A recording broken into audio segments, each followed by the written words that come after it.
감사를 친구로 삼아 내 삶을 물들이라. 시편 118편 28절부터 29절로 말씀을 전하겠습니다. 여러 물품들을 가지고 이동하던 길에 불편함을 느껴서 끈을 찾게 되었습니다. 버려진 2개의 끈을 찾게 되었고 하나의 끈으로 물품을 묶었습니다. 그런데 그 끈에서 향기로운 향기가 나는 겁니다. 아마도 향나무를 묶어둔 끈이었던 것 같습니다. 또 하나의 끈으로 다른 물품을 묶으려고 하니까 묶을 수가 없었습니다. 이유는 악취가 나는 끈이었는데 아마도 쓰레기를 묶어둔 끈이었던 것 같습니다. 겉보기에는 똑같이 생긴 평범한 끈이었습니다. 그런데 전혀 달랐죠. 하나에서는 그윽하고 깊은 향나무 향기가 났고 다른 하나에서는 코를 찌르는 지독한 쓰레기 악취가 나는 것입니다. 끈 자체가 달랐던 것이 아닙니다. 그 끈이 무엇을 묶는 데 쓰였느냐에 따라서 향기가 나거나 악취가 난 것입니다. 우리 인생이라는 끈도 이와 똑같습니다. 남들이 보기엔 그저 평범하고 별거 아닌 인생 같아 보여도 우리가 감사라는 향나무를 내 인생에 단단히 묶고 살면 우리에게서는 향기가 나게 됩니다. 하지만 반대로 내 삶이 불평이라는 오물을 붙들고 그것에 묶여 살면 우리 인생에서는 원치 않는 악취가 날 수밖에 없습니다. 내 삶의 향기는 내가 무엇을 붙들고 사느냐에 달려있는 것입니다. 이처럼 감사는 우리가 어쩌다 한번 찾는 손님이 아니라 늘 가까이 하고 동행해야 할 가장 친한 친구 같습니다. 감사를 친구로 삼아 늘 함께 해보십시오. 그러면 신기하게도 내 생각에서 내 입술의 말에서 향기로운 긍정적인 말을 시작하게 될 것입니다. 감사는 단순히 기분이 좋아지는 것이 아닙니다. 감사는 아주 강력한 힘이 있습니다. 내 안을 가득 채우고 있던 어두운 불만과 삐딱한 불평들을 버리게 될 것입니다. 그리고 그 빈자리를 주님이 주신 감사들로 하나하나 채워나가며 결국 내 삶 전체를 감사로 가득 채우게 되면 감사의 사람으로 살게 되는 것입니다. 또한 이 감사라는 친구는 전염성도 무척 강합니다. 내가 먼저 감사하는 사람이 되면 그 기분 좋은 감사 바이러스는 나에게만 머물지 않습니다. 내가 사랑하는 가족에게, 매일 만나는 직장 동료에게, 그리고 우리 공동체로 소리 없이 번져나갑니다. 그리하여 결국에는 내가 속한 모든 것을 향기로운 감사의 공동체로 완전히 변화시키는 놀라운 역사를 일으키는 것입니다. 어린 자녀들이 부모의 긍정적인 말투와 예의 바른 인사성을 그대로 보고 배우며 그렇게 자라서 사회에 그대로 말하게 되듯 우리가 지금 어떤 친구와 어울리며 사느냐가 곧 우리의 미래를 결정짓는 핵심이 되는 것 같습니다. 불평이라는 나쁜 친구를 멀리 하십시오. 근심과 걱정, 불안, 초조함을 가져다주는 그런 친구와 멀리 하셔야 그 빈 공간에 감사 친구를 불러올 수 있는 것입니다. 이제 감사라는 긍정적인 친구와 함께 하셔서 삶 전체가 감사로운 삶이 되셔야 합니다. 우리가 누구와 함께 하느냐에 따라 우리 인생의 향기가 결정되는 것입니다. 감사는 결코 환경이 저절로 만들어주는 선물이 아닙니다. 감사의 씨앗은 하나님의 자녀인 우리 안에 이미 심겨져 있습니다. 다만 우리가 고단한 환경에 지쳐서 그 소중한 감사를 잠시 잊고 산 것뿐입니다. 우리는 어느덧 주님이 주신 은혜를 너무나 당연한 권리처럼 여기며 살고 있습니다. 그러나 당연하게 여겼던 감사나 잊었던 감사가 뒤늦게라도 생각이 나신다면 바로 그때가 하나님이 우리에게 주시는 최고의 회복 기회입니다. 다 지나간 일인데 이미 늦었어. 포기하지 마시고 다시 연락해서 그때 참 고마웠습니다. 경황이 없어. 이제야 인사드립니다라는 그런 늦은 감사가 끊어졌던 관계를 다시 연결하고 메말랐던 우리 영혼을 다시 살려내는 것입니다. 성경에 고침을 받은 10명의 나병 환자들은 모두 똑같은 기적을 체험했지만 오직 한 사람만이 길을 가다가 돌이켜서 주님께 달려와 감사를 드렸습니다. 주님은 그 늦게라도 돌이켜 드린 감사를 보시고 그의 육체적 고침을 넘어서 영혼의 구원이라는 큰 선물을 주신 겁니다. 우리도 마찬가지입니다. 별것 아닌 나를 누군가의 소중한 아내와 남편으로 또 신앙 공동체의 일원으로 세워주신 그 은혜가 문득 깨달아진다면 미루지 마시고 지금 감사하시는 것이 좋겠습니다. 뒤늦게라도 돌아와서 감사드린 그 한 사람처럼 우리도 지난 세월과 시간 속에 너무도 고마웠던 일들이나 사람이 있다면 늦은 표현이지만 돌이켜서 감사하셔야 할 것입니다. 지나간 시간들이지만 지금 당장 생각나는 감사의 대상이 있다면 그 대상이 사업장의 사장님이나 거래처의 사장님 혹은 직장 동료, 우리의 이웃, 친척, 가족이라면 주저하지 말고 문자 한 통이나 전화로 감사의 표현을 하시기 바라겠습니다. 지나간 시간들 참 고마웠습니다. 미안했습니다. 함께 해주어 고맙습니다라는 감사의 표현은 서로의 관계를 든든하게 할 것입니다. 잊었던 감사를 기도하며 표현하게 되면 하나님의 능력과 사랑이 우리에게 나타나게 될 것입니다.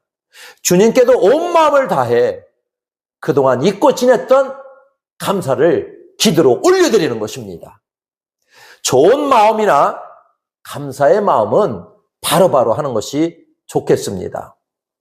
시간이 지나면 지날수록 표현은 자꾸 마음에서 멀어지게 되어 나중에는 내 마음속으로만 남겨지고 상대에게는 전달할 수 없게 될 수 있습니다. 비록 몸이 아프고 형편이 넉넉하지 못해도 우리는 늘 감사하셔야 합니다. 내가 오늘 죽음의 자리가 아닌 생명의 자리에 있음을 감사하셔야 한다는 것입니다. 병원이나 요양원에서 치료를 받고 계신다 해도 감사하셔야 합니다. 불평이 시작되면 그 불평의 마귀는 계속해서 우리를 무기력하게 하고 힘들게 합니다. 그러다 마침내 모든 것을 포기하게 하거나 아무것도 할 수 없는 사람으로 우리를 그렇게 만들어가는 것입니다. 마귀는 계속해서 우리에게 불평을 주려 할 것입니다. 그러나 우리가 감사를 하는 순간 불평은 물러가고 마귀도 물러가고 감사의 주님께서 우리 마음에 오셔서 이와 사랑으로 모든 이들을 사랑하게 하십니다. 사랑에도 오해가 생겨나면 무너질 수 있지만 어떤 오해에도 사랑이나 이해가 넘쳐나면 상상할 수 없는 감사가 넘쳐나게 되는 것입니다. 우리가 잊어버렸던 감사나 마귀의 유혹으로 표현하지 않은 감사가 있다면 찾아서 감사의 생각과 생활로 다시 시작하는 것입니다. 그 시작은 작거나 미흡하겠지만 계속 감사하다 보면 그 감사의 표현과 고백대로 그렇게 환경은 변화될 것입니다. 불평의 삶은 감사의 삶으로, 절망의 생각과 삶은 소망의 생각과 삶으로, 오해는 이해로 변화되어 우리의 삶 모든 곳에서 감사가 풍성히 넘쳐나게 될 것입니다. 세상은 끊임없이 우리에게 두려운 환경을 보여주며 너는 절대 불가능해 속삭이며 계속해서 유혹할 것입니다. 귀찮은 생각으로 모든 게 귀찮고 짜증나게 하면서 해야 한다는 생각만 머릿속에서 하지 행동은 귀찮고 어렵다 여기며 아무것도 안 하게 합니다. 그 두려움과 귀찮고 짜증을 내를 그 이겨내는 방법이 있는데 그것은 환경을 바라보던 눈과 생각을 어떤 환경이라도 감사하는 선택을 하시는 것입니다. 우리의 삶 속에는 항상 선택의 시간들이 주어집니다. 그때마다 잊지 말고 생각해야 하는 단어와 표현은 오직 감사를 선택하는 것입니다. 주님께서 나를 안전하게 지켜주셔서 감사합니다라는 감사의 고백이 우리를 더욱더 든든하고 안전하게 지켜주는 주님의 보호하심이 될 것입니다. 우리는 돈의 힘이나 세상의 능력으로 사는 존재가 아니라 오직 주님이 주신 감사로 살아가는 존재가 되어야 할 것입니다. 환경은 우리를 향해 아니라고 절망을 말해도 우리 안에 믿음은 그럼에도 불구하고 주님 고맙습니다라는 생각으로 늘 감사만을 말해야 합니다. 여기서 우리가 꼭 기억해야 할 것이 있습니다. 감사할 때는 사람만을 찾는 것이 아니라 먼저 우선순위로 주님을 찾아야 한다는 것입니다. 감사를 주신 근원이 주님이시기에 우리의 모든 고마움은 가장 먼저 주님께 드려야 합니다. 감사는 무너져가는 내 삶을 다시 세우는 능력이 있습니다. 이제 여러분 결정하셔야 합니다. 무너진 환경을 보며 불평이라는 옛 친구를 불러 함께 주저앉을 것인가?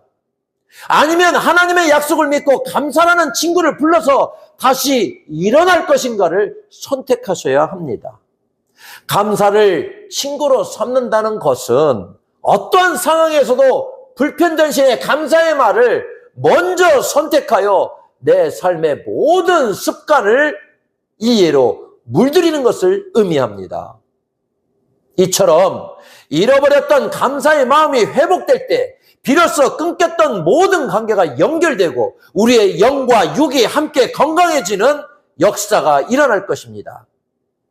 무너진 자리 위에 우리를 이전보다 더 높이 세워주시는 그 하나님의 놀라운 은혜를 누리시기를 소망하겠습니다. 여러분, 우리의 삶은 기다림의 연속인 것 같습니다.